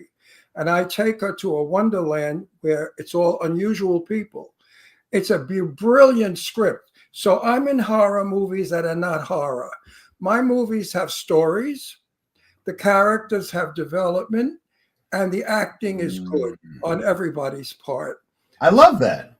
So I will not be in a Chopper movie. I turn those scripts down. Oh, the slashers, yeah. For one, he's going to be in one because I've got one. I can't tell you because I'm. Although O Negative, I just found out that I'm very gory when I become a vampire, so I'm not happy with that. But anyway, we have a lot of films in development. I'm actually doing a horror western. That since you can ride horses, we'll see. We're shooting in Texas, so sounds great. I'm going to keep you in mind for everything. I'm following you in social media, so it'll work. Let me know, yeah. And I encourage writers to write horror movies that have story, that have character development. That makes sense. He hasn't seen Art the Clown. He would have a heart attack if he saw Art the Clown movies. The Terrifier movies, because all it is. It's a new one, yeah. We won't watch that. Listen, I have heard of this movie, but I've never seen it. I can't let him see it because I know he will freak out. Where they eat each other's ass? Oh no! Oh, he's talking about the Human Centipede. I was like, that's Human Centipede. Yeah, I like that. I had the entire cast of the first movie on. We did one show with all of them on at the same time. And I have never seen that movie, and I think it's a disgusting movie. I have also skipped. I went ahead and skipped that one as well. No, Ron, I think you're right though. I like movies that are compelling. I want to learn about people. I want to see, as an actor, as loving film, I want to see character development. I want to see people face challenges. I've got one that we're supposed to be filming later this year, where it's called Rush Week, and it is very much a psychological thriller. Yes, people do get killed. I'm not giving anything away. It's a horror film, but the whole point of it is that the psychology behind everything, of why these things are happening, why these characters find themselves. And I was like, so it's like a mystery. It's a psychology kind of in-depth look about these things. And I'm like, those are films I would love to be a part of. All right, so now I choose my scripts well because I don't ever want to be known as a old crazy man in Chopper movies. I'm developing a reputation. Okay, we gotta go. Okay, we gotta go. Everybody, listen up. Look, we'll have to talk again. Follow Brian. You guys on Instagram. He's at Sir let me say something. You were a terrific guest. Oh, thank Very you great. guys. Great conversationalist. You joined in. Wonderful guest. Please come back. So you guys, I will. You have stuff coming out. We'll bring you back. We want to say follow Brian. You guys on Instagram at Sir Brian Forrest. We also want to thank Matt Chasen. He's a good friend of mine for setting this interview up. Matt's like one of the greatest guys in Hollywood. He's really one of my favorite people in Hollywood. And he doesn't live in Hollywood. That's terrific. But thank you so much for coming on. Good luck with everybody. Everybody look out for Gnome 6-7 Slaves Till Mithras. When you tell me that it's on, send me a message on Instagram. Tell me that it's on. I'll let everybody know, and maybe we'll even come back. Oh, thank you. Appreciate it. All right. Wonderful to meet you guys. When you come back, you'll be married. Oh, yeah. When are you getting married? Yeah. Is there a date? Do you have a date? Not till 2026. The number 13 is a big thing in our relationship. We went out. We started dating on October 13th. We are literally in the Friday the 13th movies. So we're gonna wait till 2026, and then we'll have been together for 13 years. Oh my gosh, So- that's cool. My birthday's October 15th. That's cool. It's right near you. So, all right, everybody. Brian Forrest, thank you so much. Bye, guys. everybody. Thank you. Bye-bye, Brian. All right, everybody. So that was Brian. Follow him Nice on Instagram. Great guy.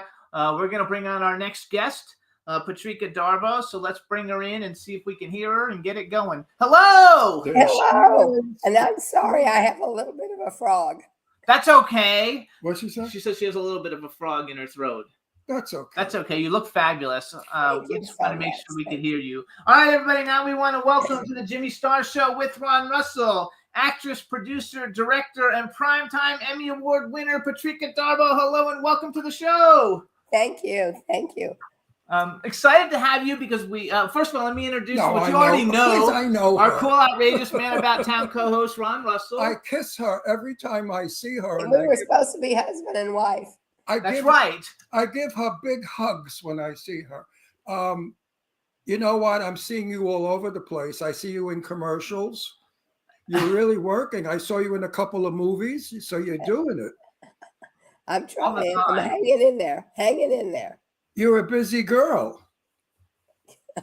I try.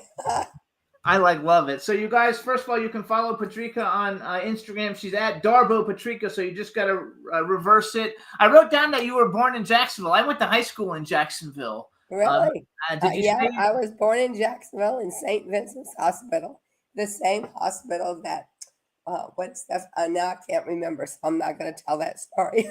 That's okay. And I also wrote down some fun trivia that in 1999 you were named one of TV Guide's sexiest stars in August for your role on Days of Our Lives, which you were on 506 episodes according to IMDb. 506 episodes, and I didn't watch. I watched it when I was young because my mom watched it. But I remember the hourglass and has them. These are the days of our lives. But I didn't really see it. But 506 episodes is a long damn time. Well, it's been like a little over 20 years. It's been fun. I thought I was going on to serve beer and peanuts, and then I ended up with Kevin Spiritus as my husband going, I think they hired the wrong woman because I weighed like about 250 pounds, and I was not your soap opera looking lady. So I was like, okay. Oh my And, God. I'm sorry. We've had him. I said, well, we've had Kevin Spiritus on the show before, and I know he had been on soap operas, but he also was like on another like gay soap opera. And so we were kind of talking about that since I didn't know Days of Our Lives. And he was also in one of the Friday the 13th movies, so we like talked about like kind of like the other things, but we at our show here, we call them soapies. We love the soapies. We've had everybody We know so many- on the show, Michael Damian, Tristan Wait. Rogers. I ask every soapy the same question. Can you do what Sean Kanan can do? 30 pages in an hour. Is he not to be believed? I bet she Well, can. honey, it's pages can you truly do? what most every one of a soap person does. We shoot an entire movie a day. So you have to memorize 20 and 30, maybe 40 pages. Yeah, she It's said yes. just She from can do us. 40 pages. 840. It takes me 2 weeks to learn one line. It's I love true. you, Rod. But you know what? Your brain is a muscle. And the more and more you do it, the easier it becomes. I mean, it's I'll be because- 84. I'll be 85 soon. And when you're 85 soon, you don't remember too much of anything. I mean, Jane Russell was my best friend. I said to Jane, I could put you in movies again, Jane. I have the contacts. And she would say to me, Ron, I can't remember lines. I said, yes, but they'll put a speaker in your ear. And she said, oh, you're crazy. So it happens. When you get to be my age, it's very difficult to remember lines. But Sean is amazing. 40 pages in an hour. She can do 40 pages. 40 pages in an hour. I'm not sure I could do it in an hour, so I do give him much credit. I mean, how much time do they give you though? How much time do you get to learn that? Like they give it to you the day before? No, you get 3 to 4 days to memorize it, but you may have 3 or 4 scripts.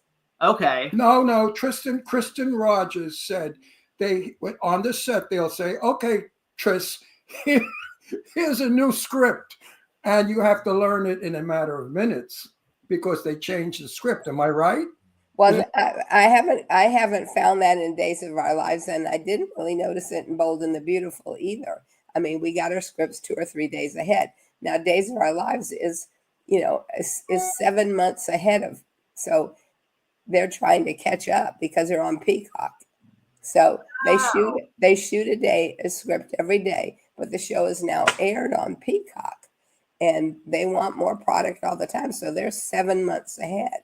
That's awesome. Yeah. So you're doing a wonderful job on Studio City. I loved every moment of that, and I'm sorry it hasn't got any further. But when our Sean Kanan suddenly becomes a star back on Bold and the Beautiful and a star back on Cobra Kai, it leaves a little time for him to get back into filming Studio City. So. Yes. So let me brag a little. Wait. I want to finish with this. A while ago, Michelle Kanan said to me, "You're going to play your Pacheco's husband," and I raped. No. Oh, you're the rapist. I rape you when we're young.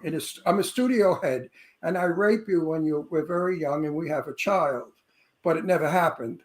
But I would like to still do it if they want to do it because I'd love working with you. I think it would be exciting. It would be exciting working with you because I don't work with too many professionals in my movies. I work for pay to play people, and they stand there like morons and read lines.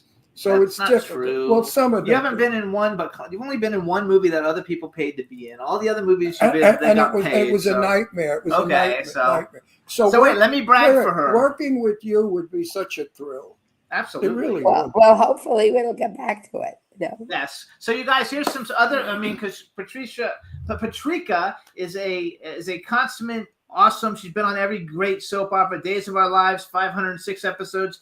She had a small arc on The Young and the Restless, Bold and the Beautiful, a lot of episodes, 74. Yeah. She's also on 6 episodes of Studio City and 6 episodes of The Bay. We've had almost everybody from The Bay on the show. Everybody who's been on there has been on our show. And besides that, so I didn't know a lot of the things that you were in all the years we've been seeing you at events. And during COVID, we watched Speed 2.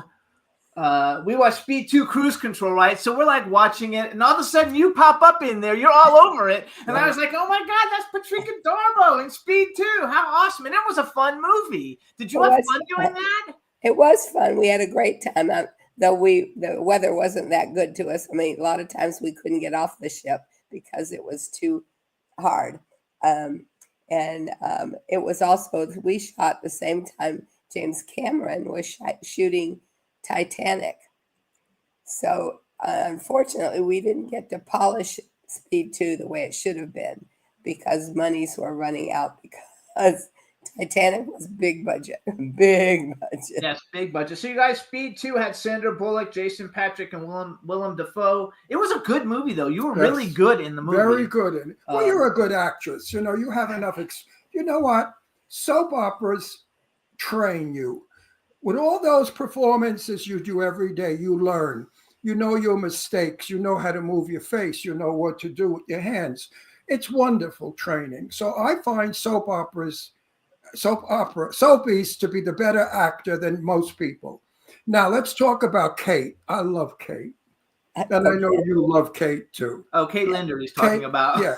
I think she's one of I fainted when I found out she was an airline stewardess. And she still flies. And she still flies. She just qualified to fly even more. She has, you have to go through the training again to make sure you're up to par. She can grab that, the tiny little bitty thing that she is. She can grab that door, throw it back, and get people off the plane on time. She's amazing. She's wonderful. And I said, I never knew it. And I said to her, Kate, you're a piece of ass. And she said to me, oh my God, her husband's name was Ron also. And Ron used to say to her, you're a piece of ass. So, it was very sentimental because she's very, very much in love with her husband who has passed away. And I love Kate. So whenever I see her, I'm very specially hugging her and kissing her. She's a sweetie pie. She is a doll. She just was reelected to the governorship of the TV Academy. So she's one of the performers governors now. So and I know you are very close with Kate. You're close friends. At least you go out a lot because we see you guys at the same events together. All the time together. Like the Bopsy twins. Honey, I can't keep up with her. I love it. So here, I'm going to brag because you guys, audience listening, we can't talk about all the different TV shows she's been in. And I wrote down all the ones everybody knows. So this is just like a bragging on Patrika Darbo on some of the fabulous things she's done. Lab Rats, Elite Force, Big Bang Theory, Desperate Housewives, Devious Maids, The George Carlin Show, Dexter, Gilmore Girls, Married with Children, Seinfeld, Step by Step, Roseanne, Different Strokes, Saved by the Bell, The Tonight Show starring Johnny Constant, which I actually watched that. It was on YouTube. General Hospital, St. Elsewhere, Punky Brewster, Married with Children, which I think I wrote down twice. That. Okay, oh well, I wrote it down twice. That's some of the TV shows, you guys. I picked out the ones I thought everybody would for sure know, which is unbelievable. And then you've also done some really big, I don't know, I guess you don't call Babe an animated movie, but Babe, and you also did Rango. And Babe got an Academy Award nomination, and you played like a sheep, I think, right? Yes, I was one of the sheep. So how was that? And then you watch television and a hairdressing commercial comes up, a beauty parlor, and there she is. So I said, oh my God, this bird's all over. You're amazing. You're really a fabulous, fabulous personality is what you are. No, really, you have a personality that shows in everything. I don't know what it is. Some actors have it, some don't. You have it. Definitely have that. And she's even been in horror. Okay, so yes. So I want to talk about all, but first I want to go back. So first of all, even though you don't have a huge role, one of my favorite movies that maybe people don't know as much, but they can stream it is The Burbs. The Burbs is a fabulous movie, you guys, with Tom Hanks and Bruce Dern and Carrie Fisher and Corey Feldman and Courtney Gaines. And then Troop Beverly Hills with Shelley Long, Craig Nelson, and Carla Gugino. Those are two kind of like cult films for me that I think were fabulous. So talk a little bit on how was that doing those? And Troop Beverly Hills is a great movie. And how was working with Shelley Long? Well, I didn't quite get to work with her personally that much, but it was a fun thing, and it's still run all the time. And I have a number of fans that are always calling me up, going, "I'm on, you're on. I'm watching Troop Beverly Hills again." So which is I love it. But what was the other one you asked me? The Burbs. The Burbs is very interesting. It was a fun experience because they just asked me to come in, get out of the car, and then just start talking. Why is my house on fire? Where's my husband? What's going on? What the hell happened here? And that was the end of the movie, me just screaming about my house on fire, screaming. And then after that, they wanted to keep my clothes. I was like, what? And they said, well, we got some long shots to shoot, and we don't want to, hire you just to be a background person. So would you please leave your clothes and somebody else will dry clean them and bring them home? So in the long shots way far, far away is not me. Not actually you. But up in the other part, it is me. And then the same director did Gremlins 2. Great movie. And so I'm in Gremlins 2 also. Oh, I didn't write that one down. So excuse me for a minute. My sugar has dropped. I'm a diabetic. Okay. And my sugar has dropped tremendously, and I'm starting to shake. So I have to Oh, go. so get, you go and I'll talk. I have to get some sugar. Go, baby, go. Be That's safe. funny. This is live TV, and we have all kinds. The mailman comes, people call. I'm having knee surgery tomorrow, and during our first guest, the hospital called to give me my time to go in for it. And I had to take it because I don't want to miss it. So that's why people like the show so much, though, is because it's real life. And I was just going to say, because it's real life. That's the best part. so I have a lady in the chat. Her name is Cindy Diadamo, and we're doing a movie called Saving Paradise. And she actually came up with the idea for the film because of your film, Ladies of the 80s, A Diva Christmas. And with Lonnie Anderson, Morgan Fairchild, who's been on the show, Donna Mills has been on the show, Linda Gray, Nicolette Sheridan, and Christopher Atkins. And how was it working on that? I'm actually I can't tell what the story is about, but that inspired us. And she came up with an idea. We got a director and a writer. We're already funded. We're going to be shooting later this year. And but it was based on that. And to give you a little hint, instead of women, we're going to be using the hunky guys in a show. But it's not Christmas, but it's similar. It has a similar theme. So tell us a little bit about that and working with all those great people and because it was one of the most successful Christmas movies of that year. I have to say that I never worked with any of those ladies. Them though, probably. I never saw any one of them. I was asked to I was hired and given my lines, and I shot on the last day where they're taking down the set, striking things. My lines were all read with the assistant director. Does that happen a lot for you? No, not so much. Usually I at least get to work with an actor. It's very, this was a stage manager who's trying to tell people what to box up, what's got to go back here, get out of the way, keep it quiet and do that. And then giving me my line so that I can respond. So, stuff like that happens every once in a while. That's just funny. Okay, I need a minute to explain to our audience. I now have a thing on my arm, a little round thing, that goes off when my sugar goes low. It tells and it his goes phone. to my telephone. It beeps. It's an alarm. It said you're 60, which is very low. Because I'm shooting new insulin, so I'm learning how to balance. He just got this thing, so he has to learn how to work it. So I have a little bit of a problem. So forgive me for interrupting the show. All right, let's go back. All right, so then, so here's some other big films, you guys, that you've seen Patrico in. Mr. and Mrs. Smith with Brad Pitt and Angelina Jolie. Angelina Jolie was really good friends with Ron's daughter growing up. I used to make peanut butter and jelly sandwiches for her when they swam in my pool. And you have such iconic movies. I'm looking at this list. Midnight in the Garden of Good and Evil. That's an I awesome love that movie. Love that movie. Speed 2 we talked about. Who did you play in that? I'm the nurse that bags the hands and then testifies in court. Yes. It's a great movie. And with a great cast. I mean, you basically, when you look at the list of people that you've been in things with, whether you worked with them or not, you're in a movie with them, so it counts. You know, the list is like the biggest stars like to ever live in the last 25 years, and you're in with all of them, which I think is great. Which let's go back real quick to Babe. Like, so how was that's an Oscar-winning movie or Oscar-nominated? I don't know if it won.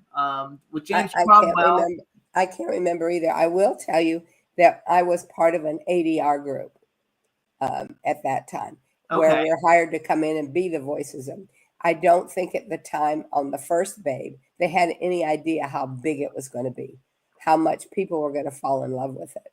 And because there was really no marketing. If you think about the first Babe, there were no stuffed animals. There were no little piglets with a hair piece up here. And then after that, for the second movie, there was every kind of sheep with every kind of thing. It was stuffed sheep, puppet sheep, all kinds of sheep. And the dog and all that kind of stuff. And the worst thing, quite frankly, was, and no aspersions, I'm casting no aspersions, the only persons that did any marketing was McDonald's. Oh, yeah, because they had the toys for the kids' meal. Little toys. So come in and have your bacon sandwich. And oh, by the way, bacon is piglet. I mean, what the hell were they thinking? I know, that's a crazy tie-in, isn't that? That's like you would never think that they would do something like that in a million years. It was crazy. It was crazy. So, so then you had at least one horror movie. You know, you have so many things. I just picked out the things that I thought everybody would really like know for sure.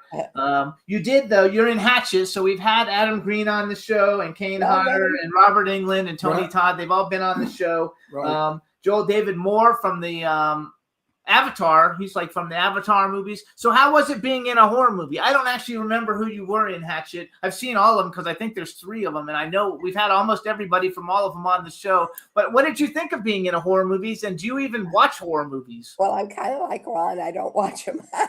Yes, he doesn't watch them. He doesn't even watch his own if they don't have a premiere. I did see. Fangoria magazine gave me Best Kill. There you go. Yeah. So and it was. It was amazing work with all those young kids and everything, and some consummate older professionals. The gentleman that played my husband, he was my husband. He was Santa Claus in 2 Santa Claus movies I did. Oh, that's fun. So we've been married a number of times. Who played your husband? Do you remember who it is? Yeah, Riley is his last name. I can't think of the first name right now. I apologize that my head is just not. Oh no, that's okay. Not helping you. You can remember 40 pages, but you can't remember a name. That's good. You're doing really, really good with all of it, actually. And my pages, yeah, but I remember who I'm acting with and stuff. But I can't. It's going to drive me crazy now because I adore him. He's a wonderful, wonderful actor. Richard Riley. Yes, dearie. There we go. So then another big one that you're in is In the Line of Fire. That's another huge, huge film with Clint Eastwood, John Malkovich, Gary Cole, Rene Russo, Dylan McDermott. It's really like amazing, actually. Like, so how did you actually get into all of this? Because these are such huge movies. Did you like grow up in Jacksonville and think, oh, I'm going to be an actress and I'm moving to Hollywood? Or how did that actually happen? Well, my mom and dad divorced. So when we divorced, my mother took my sister, brother, and I to live in Wisconsin, Milwaukee, Wisconsin. And then my dad was That's where my mom is from. My mom went to Marquette. My stepdad was with the Braves organization. Okay. He'd been with the Braves organization from Boston to Milwaukee to Atlanta. And he and Ted Turner didn't quite get along, I guess. And after all those years, he fired my dad while they were on the road. Oh, yuck. My dad was the traveling secretary. So he said, fine. And he left. He packed up his stuff and left. Now, he keeps all the tickets. He keeps all the reservations for hotels, all the reservations for planes. So there was nobody there to take over. I mean, it was just, anyway. So I'm in Georgia, and I decided I'm going to do something else. So I moved to California to be an actor, and ended up being a credit manager for 35 years, 40 years. Oh, wow. Wait, you couldn't be for 35 years. Like, because you've been acting for how many years have you been acting? Full time since 1984. Yeah, but like that would make you like 75 years old or something. Like you're not that old. You must have acted worked at the same time. Wait a minute. What's that old? Okay, no, she's not. No, let's clarify. No, but like 35 years in 1980. What did you say? 1980? Don't clock yes. her. 1984 was when I first started working permanently as not having a second job. But I worked in the 70s. That's 39. That's 39 years. Honey, on April 6th, I'll be 77 years old. Oh my God! You're like him. And I'm telling the world now on your show, shit. I'm in the business 64 years, and people say to me, "How could you be in the business 64 years?" I said, "I am." How could I be? I am. It's a fact. He'll be 85 in May. Yeah. And I was clocking you, honestly, I was clocking you like 62 or 63. You know, I'm very blessed because I play in my 60s. Yes. I play much younger too. I play. Was fortunate. My grandmother passed away just after her 101st birthday, and wow. And she looked like she was in her 60s when she went. So I'm supposed to be in a movie, and I won't say it, and I don't give a shit, with Kevin Bacon. and I'm playing Kevin Bacon's father. So the producer said to me, could you look older? Because you look younger than Kevin Bacon. So I said, well, yeah, I wear glasses and comb my hair differently. Sure, I can look older than he. So that's a compliment. But I play much younger than I am. I play. Unfortunately, I do too. I mean, if I have to go to an audition where they know me and they know my age, then I stand out like a whore in church because I don't look like the other little ladies with gray hair and stuff like that. No, you could play younger. Do you still have to audition a lot? Yeah. Oh no, I would just think you, with your body of work, you have such a big body of work that you would not have to audition that much because people. I agree with you. I agree with you. Why do I have to audition? No, I think so. I think that would be terrific. So I think you're terrific at it. So okay, so here's something I like to ask. Wait, when you get to be a certain age, you don't audition anymore. Now, when they need an old bag, they say, get Russell. Get Ron Russell. So it's easy. You got to play a grandfather or your 100-year-old man. Get Russell. So no more auditioning for me. No. That's funny. That's just funny. I remember the cattle calls of years ago. Do you remember them? Oh yeah. I mean, those cattle, 300 people came for one part. That was, those were mostly for me was when you were auditioning for a musical because the equity call was for equity and then non-equity. So there were lines around the building. Do you sing? Do you sing too? Yes, but not today. No, that's okay. No. Oh, what have we have you sung in a movie before? A Christmas movie. That's fun. And then I can't think if I've sang in another movie or not. I think I in one of the horror films, which wasn't a horror film as much as it was a psychological thriller, which is The Vagrant. I sang a little prayer at night when I went to bed. No, I'm lying to you. That was Leaving Normal. I sang in Leaving Normal. Okay. Meg Tilly and Kate. Yeah.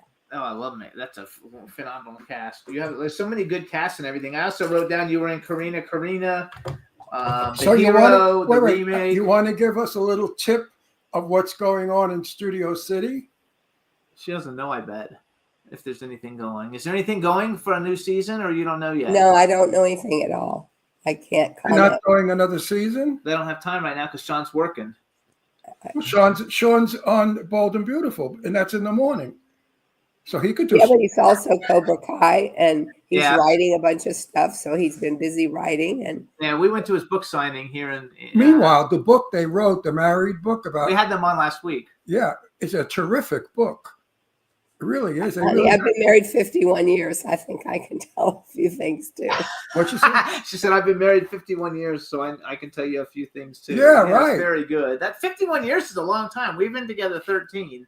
And so 51, congratulations. Is your husband in the entertainment world? He worked for Disney for a long time, but then when all the big wigs happened and stuff, they kind of swept out all the people that weren't union and that had worked with Walt Disney. So he became my that was the same time that I suddenly my career went this way.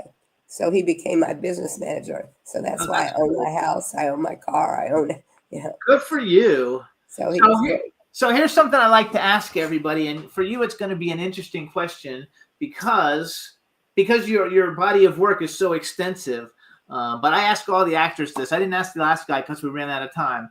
But if you bucket list, if you could work with any actor, male and female, pick a male and a female. They can be living or dead, but if you could have worked with any actor that you haven't had a chance to work with, who would you like to work with?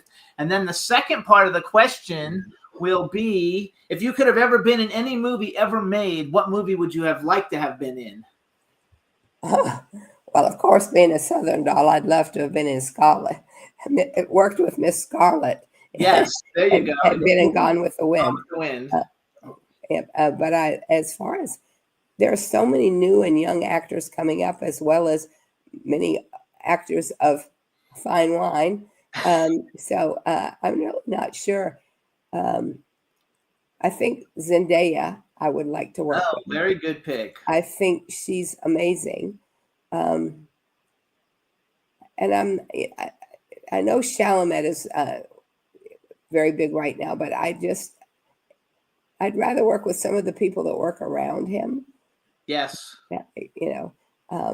I like some of his stuff, and I don't like some of his stuff. That's it. So it's kind of like most talented actors, young people. They consider him to be like the best, young actor, and I think he's very, very talented. But I'm not a huge fan. It's like Tom Hanks, it's kind of like I'm not a huge fan. I mean, working with Tom Hanks would be amazing too. His wife Rita. There's two people you can work with right there. Fabulous. Yes, Rita. And, Rita follows me on Twitter. Rita follows me on Twitter. X. It's called X now. I listen. Everything in that thing is over my head. I go, I pushed the wrong button. Who'd I call? I know. No, I like a lot of these. Like for me, if first of all, I don't act. I produce. He acts. I produce. But like for me, like I would love to work with Charlize Theron just because like I think she's like Oh my God, yeah. So did you see the movie with the airplane? There's an actress that's English that I'm dying to get on the show and work with. I think she's the best actress, better than any actress in Hollywood right now. Well, thank you very much. Except for you. No, serious. No, this is serious stuff. This girl, she was in Downton Abbey. Flight Risk. Did you see Flight Risk?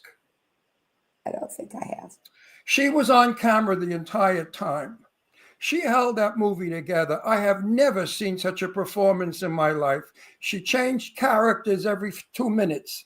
Cried, laughed, killed, did. I mean, it was amazing. So we should tell them what Flight Risk is. So Flight Risk is the new movie that came out about a month ago. Mel Gibson directed it, and the entire movie takes place in the cockpit of a little teeny plane. Michelle Dockery, Mark Wahlberg, and Topher Grace, and that's it. The whole movie is those three in a plane. Michelle Dockery is absolutely the greatest actress of our time. She's better than Meryl Streep. She's better than any of them. These English girls, these English they're fabulous actors. You ever watch Downton Abbey? Yes, of course. No, it's Lady Mary. She played Lady Mary on Downton Abbey. Well, listen, who could take their eyes off of the what's her face? Oh shit! I see. Looks like I get to Carrie listening, and then I lose my thought. God, that is my old age, I guess. Holy shit. No. What'd she say? Maggie Stewart. Maggie Stewart. I mean, yes. Maggie, yes. Everybody in that one. I mean, what I find so interesting is the training that they go through there. Yes. Well, look about Judi Dench. It's so much more extensive than we do. They can suddenly be talking in their British accent and suddenly be doing an American accent. I mean, and sustaining it through a full movie. There's and they're trained to sing, dance, do everything. But if you watch any one of the films, this person today may be down here, separate, doesn't have a separate card, has 2 cards or 4 people listed, and then the next thing they're the star in this one. They just love to work. Yes. Oh no, absolutely. And one day they can be the head of the show. The next day they can be almost a background with just a few little lines in it. I assume sometimes, and it could make an ass out of me, that some of them just take roles as for friends and stuff like that. Yes. But I also think they're not physically caught up with beauty and body that we are here. Yes. If you watch their television, I mean, somebody looks goofy all the time. They don't get coiffed, hair, makeup, let's go. I mean, they're real people. Look, we have Judi Dench, Plowright, Maggie Smith. The list goes on and on and on. They're Shakespearean actors. They've trained in Shakespeare theater. Now, they have a quality about them that the American actor doesn't have. I don't know what it is, but English people, when they speak, they sound very eloquent and very educated. when we speak, especially me from Brooklyn, I sound like, I don't know what the hell I sound Wait, like. I want to tell you something real quick though. While we're on, so there's a show and it's on Max. You can see it if you have Max. It's a TV show that used to be on TNT, and it's called Good Behavior, and it stars Michelle Dockery, and it's Michelle Dockery as like a hooker, drug addict, thief, and all these different things that you would never expect Mary Lady to do. And it's the best show ever. It had 2 seasons. And it's a really, really good show. Watch it with your husband. It's just amazing to see her change, from Lady Mary to this. You'll remember her name. She's going to, another couple of years, she's going to be an Academy Award winner. And she's going to be one of the most popular actresses in the world. She is beautiful, phenomenal, and doesn't care about makeup or hair. She's an actor. Okay, so hold on. We have 5 minutes left, and I want to say, first of all, you guys make sure to follow Patrika on Instagram at Darbo Patrika.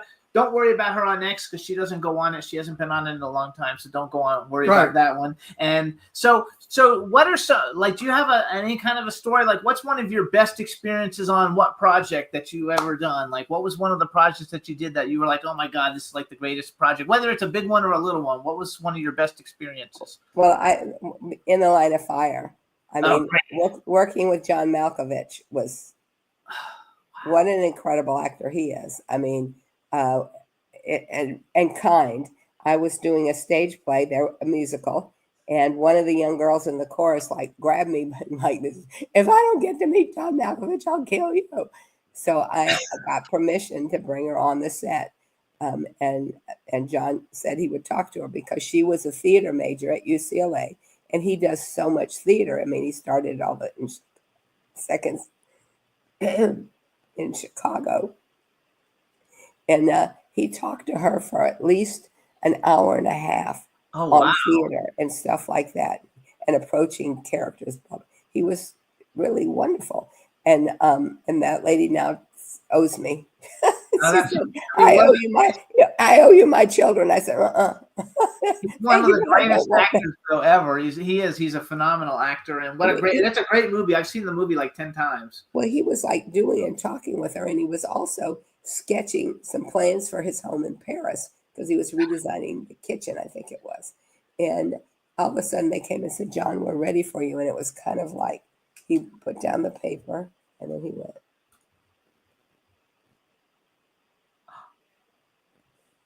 And left. It was like you saw him transform himself into the person that was killing my roommate in the other room and was soon going to kill me. So. I love it. So we have 3 minutes. 3 minutes. What do I want to say? Who have you worked with that you really loved working with and would want to work with again?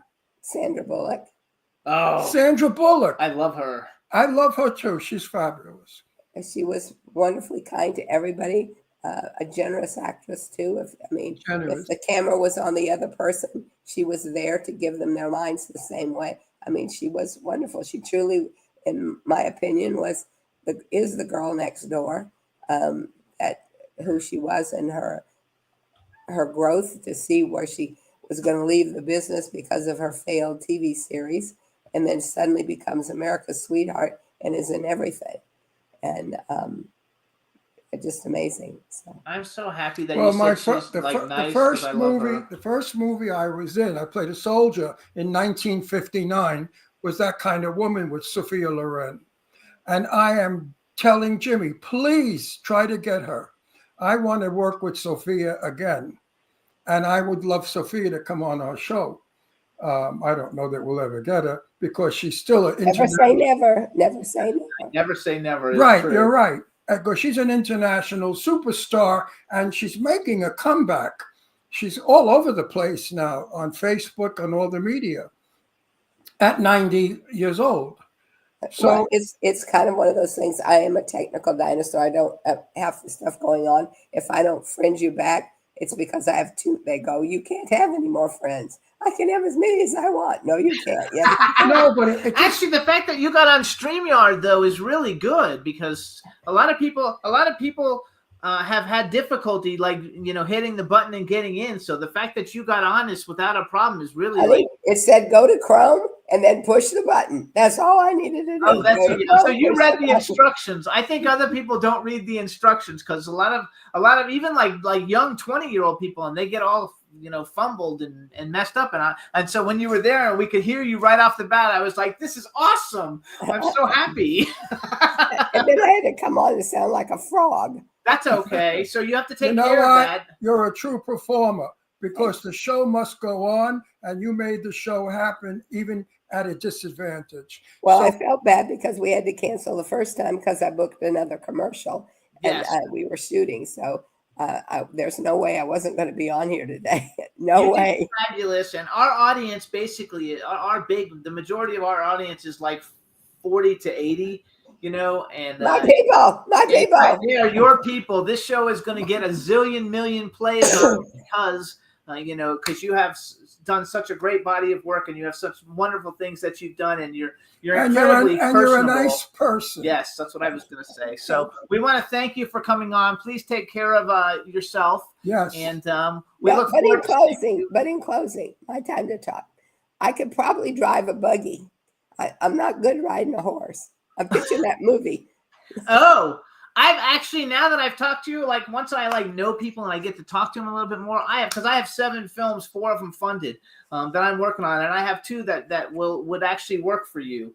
So we will be in touch. Once we start casting, I will get in touch with you. So I may get to play with So you. you may get to after play all. with them after all, and we have to go because we're out of time. So Patricia, No, thank you so pleasure. much. Take care, guys. Bye, And I everybody. hope to see you soon. Bye bye. Bye-bye. Bye-bye. All right, everybody. Thanks so much for tuning in. We'll see you next week. We've got some really great guests next week. We want to thank everybody for tuning in, and we'll see you later. Have a great weekend. Bye-bye. Bye-bye. Can turn out to be so wrong.